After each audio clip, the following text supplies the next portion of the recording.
Assam Chief Minister Himanta Biswa Sharma today formally kicked off the second phase of self-dependency campaign known as Atmanirbhar Assam 2.0. The second phase of the campaign focuses on providing self-employment to all categories of educated youth through suitable mechanism.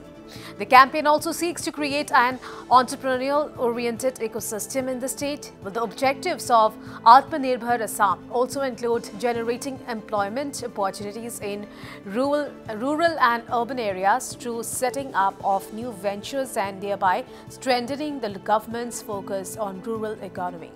Speaking at the event, Chief Minister Sharma said that the 2 lakh rupees would be given to each budding entrepreneurs who apply under the scheme.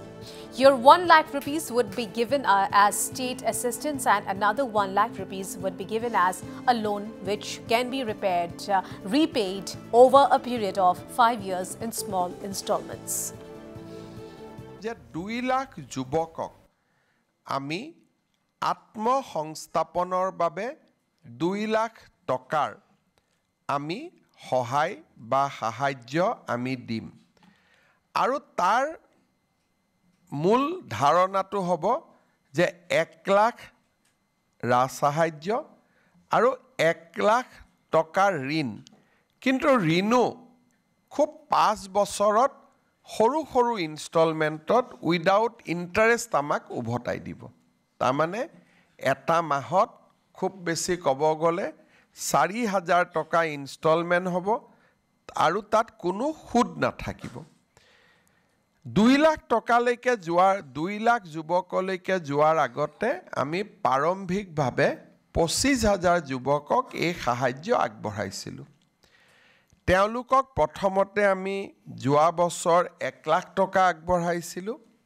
আৰু এই বছৰ আমি তেওঁলোকক 1 লাখ টকাৰ দ্বিতীয় কিস্তি প্ৰদান কৰিম সেপ্টেম্বৰ অক্টোবৰ মাহত কিন্তু তাৰ আগতে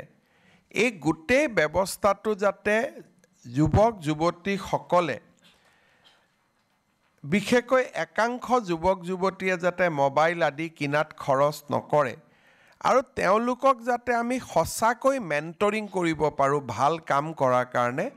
সেই কাৰণে আমি গোটেই ৰাজ্যতে সিএম ফেলো আমি নিযুক্তি কৰিছিলোঁ আৰু সিএম ফেলো সকলে এই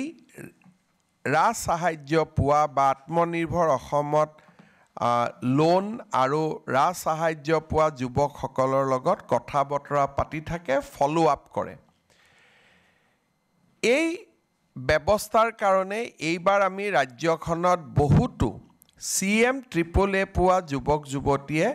সিৰিয়াসলি কাম কাজ কৰা দেখা পাইছো